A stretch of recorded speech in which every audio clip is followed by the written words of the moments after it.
안녕하세요. 순금초대 유재구입니다. 선거 때만 되면 대선이든 총선이든 지자체 선거든 일명 하여가가 전국에 울려 퍼집니다. 단일대우, 빅텐트, 통합 이런 명분으로 633년 전에 태종 이방원이 보수의 원조, 한국 보수의 원조 정몽주 포은 선생을 향해서 불렀던 이런 들었다하리 저런 들었다하리 하여가가 전국에 울려 퍼집니다. 포은 정몽주 선생님은 관직도 있으셨지만 학문적으로도 상당히 깊으신 분이죠. 어떻게 보면 저는 개인적으로 조선시대 훈구파보다도 한국 보수의 원조가 아니냐 이런 생각을 합니다. 꽃을 피울 수 있었는데 걸출한 우암 송시열 선생님 같은 분들이 있었음에도 불구하고 꽃을 못 피웠죠. 보수가 기득권을 유지하다 보니까 그런 결과가 났다 이런 생각이 들고요. 그러면 저는 1392년 지금부터 633년 전에 태종 이방원의 하여가하고 현재 오늘 각 당에서 외치는 하여가가 통합의 목소리냐 분열의 목소리냐 좀 생각을 해보게 됩니다. 저는 학교 때 역사 배우면서 국사였죠. 교과목 국사 배우면서 이렇게 스쳐 지나가던 기억이 나는데요. 태종이 왕권을 잡은 이후에 평생 한 일이 뭐예요? 걸림돌 제거한 거 아닙니까? 그래서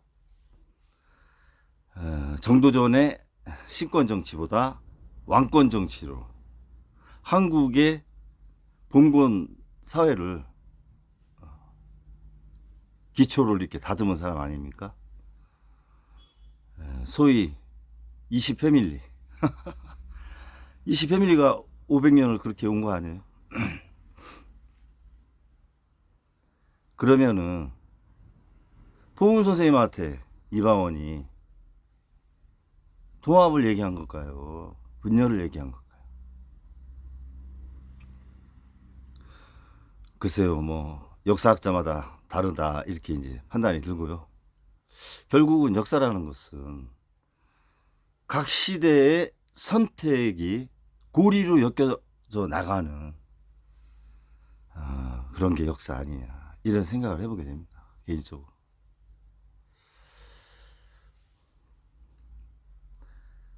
일주일 정도 남겨놓고 보수 진영의 단일화가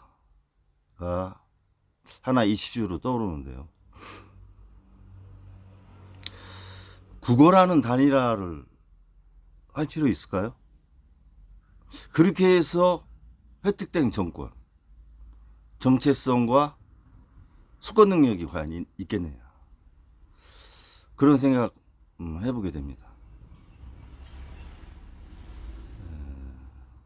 소위 보수는 이조시대 노론소론 개보고 진보진영은 남인 북인 아니에요? 정치적 유산이 그렇게 물려온 거 아닙니까? 사색당파.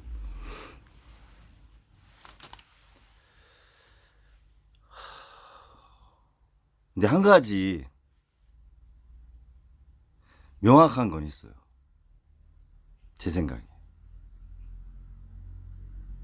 어떠한 상황에서 진실이 아닌 부분에 대해서 혹은 잘못됐거나 그런 상황이나 일에 대해서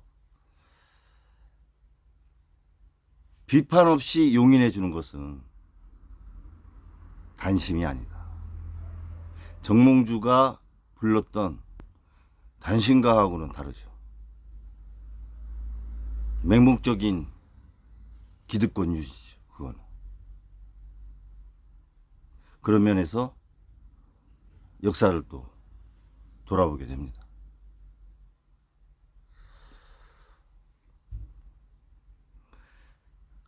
정치가 하루에 습득할 수 있는 게 아니잖아요. 물론 다른 것도 마찬가지입니다. 소위 엔지니어링 쪽에 계시는 명장, 장인분들. 그분들 보통 30년 이상 하셔야 장인을 획득하고 전통적인 부분에 대한 것은 무형문화재로 봤잖아요.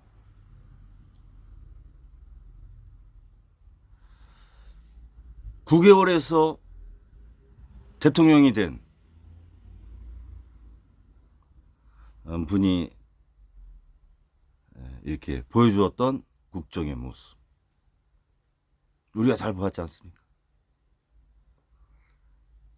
오래 했다고 경쟁력이 있는 것은 아니죠.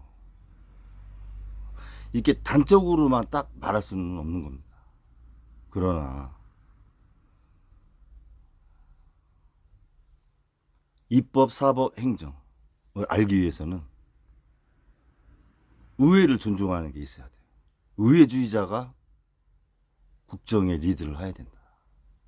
그런 생각합니다. 저는 그래서 김영삼 전 대통령님과 김대중 전 대통령님이 보수 정치를 하셨고 지역 정치를 하신 건 맞아요. 그러나 그분들 의회주의자입니다. 그래서 나라가 어려울 때 다시 생각나는 거예요. 거부권 한 번도 행사하신 적 없는 분들이 의회를 너무 잘 알기 때문에. 배워야죠. 우리 후손들이 배울 건 배워야죠. 박정희 대통령이 일본에서 역사에 대한 부분으로 한 5억 불 정도 갖고 오셨나요? 김종필 그 당시 중정부장 통해서 그것으로 국민들한테 이렇게 n분의 1을 해주지 않고 포철을 만들고 경부고속도로를 만들고 SOC를 만들고 국가기관 산업을 만들어서 대기업을 육성해서 산업화를 이룬 건 맞습니다. 그건 잘하신 거예요. 그러나 그 과정에서 배분의 정의가 구현되지 않았기 때문에 재벌이라고 하는 특정 집단이 기득권이 탄생을 했고 양극화가 나온 거 아닙니까? 그 부분에 대한 그림자가 너무 커서 국민들 삶이 너무 어렵잖아요. 소득과 자산의 양극화가 과연 해결될 수 있느냐. 굉장히 어려운 과제입니다. 저출산도 힘든 부분이지만 양극화 때문에 저출산을 하는 거예요. 왜? 자식 낳아서 나처럼 살게 하고 싶진 않거든. 머슴처럼 살게 하고 싶진 않은 거죠.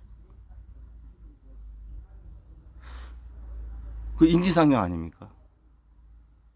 양극화 해소 없이 저출산 얘기하고 이렇게 하면 안 된다는 거지. 저는 의사 선생님들이 일정 부분 희생하셨어요. 우리나라 건강보험으로 국민들이 얼마나 편한 의료에 접해 있습니까? 가면 바로 주사 맞고 약 처방 받아와요. 이런 나라 없다는 거죠. 그것은 의사 선생님이라고 하는 공동체가 일정 부분 내려놨기 때문입니다. 건강보험이 의사 선생님들한테 그렇게 크게 도움이 되는 제도가 아니거든요. 비보험이나 비급여나 좀 돈이 되지 그러지 않잖아요. 사회적인 합의를 정말 크게 해주신 거다. 국민의 보건과 건강을 위해서. 그런 공동체가 많아야 된다는 거예요, 저는. 그래서 법조계 내려놓으시라니까. 이공계의 권력에 대해서 그렇게 탐내지 않잖아요. 왜 법조계만 그렇게 두쓰시고 다니는 거야? 국회든 행정부든 사법부든 안 가는 곳이 없어요. 전산업에 내려놓으시라니까. 저는 이공계 권력의지 있으셔야 돼. 그래야 국가가 발전하는 거예요. 아니 뭐 과학적인 검증과 지식만 추구하시나? 세상이 그렇게만 돌아가는 게 아니잖아요. 국가를 운영하는데 구심점이 될 수도 있는 거 아닙니까? 저는 필요하다고 생각합니다. 법조계는 할 만큼 했어요. 벌 만큼 벌었고.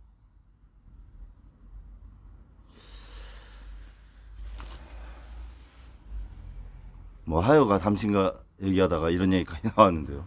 아무튼 내려놔야 된다. 공동체든 국가의 자금과 정책과 제도를 혜택을 받은 집단 내려놔야죠. 일정 부분. 그걸 안 하시잖아. 그러니까 양극화가 계속되는 거예요.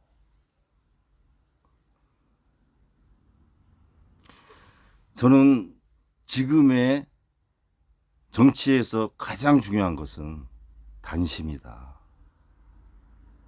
왜 본인의 이념의 정체성을 포기를 하십니까? 외연확장이라는 정치적 유연성이라고 하는 명분으로 자신의 정체성을 변화시키고 상실해서는 안 된다. 오히려 선거 때면 자기 색깔 명확하게 하고 단심이 돼서 이런 사람이니까 이렇게 끌고 가보겠습니다. 정책 유지에 선의의 경쟁을 하시면 되잖아요. 사람들만 여럿이 오면은 승리하는 선거. 그것은 정치 발전에는 도움이 안 된다. 그런 생각을 갖습니다.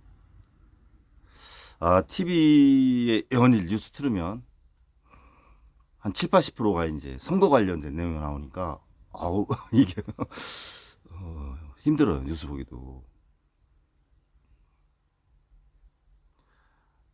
정몽주 포운 선생님이 가지셨던 단심의 마음. 그런 마음이 필요하다. 한국 보수는 김영삼 대통령 중도 보수라고 이제 표현할게요. 거기서 끝났어요. 그 대를 이어받은 사람 없습니다. 이해창 전 대표, 박근혜 전 대통령, 이명박 대통령, 윤석열 전 대통령 보수 아니에요. 다 제가 볼 때.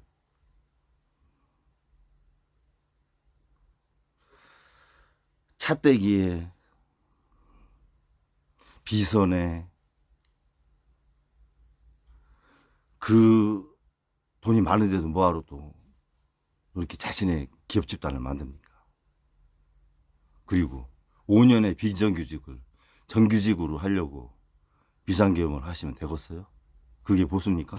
보수의 정체성이에요? 보수는 김영삼 대통령에서 끝났어요. 우리나라 한국 보수는. 다시 태어나야 돼. 지금 홍준표 전 시장님이나 김문수 후보님이 그나마 이렇게 이제 YS 퀴즈로 정치 입문해서 지금까지 오셨는데 저는 보수 색깔 다 희석가 됐다. 그리고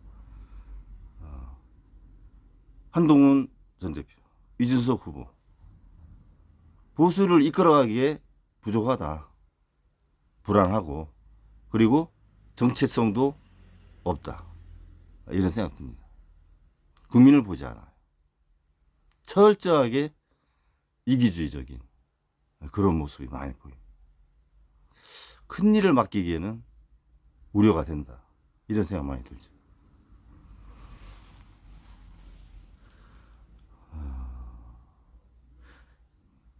자신의 당의 정체성을 유지하면서 선의의 경쟁을 하는 그런 선거 과정이 됐으면 더 좋겠다. 우연히 한 열흘 전에 제가 쇼츠를 하나 올렸던 게 생각이 나서 이런 말씀 한번 드리게 됐습니다. 정치인은 학자와 마찬가지로 소신이 있어야 돼요. 그게 고집이나 아집으로 비춰질 수도 있는데 학자가 고집 없이 되겠습니까? 학파가 있잖아요. 자기 학자는 그게 생명 아니에요. 정치인도 마찬가지라고 생각합니다. 물론 시대가 급변하고 유연성을 필요는 해요. 그래서 자기 혼자 결정 내리지 않고 총리, 장관, 원로 자문들 이렇게 해서 여야 집단적 합의를 하는 거 아닙니까?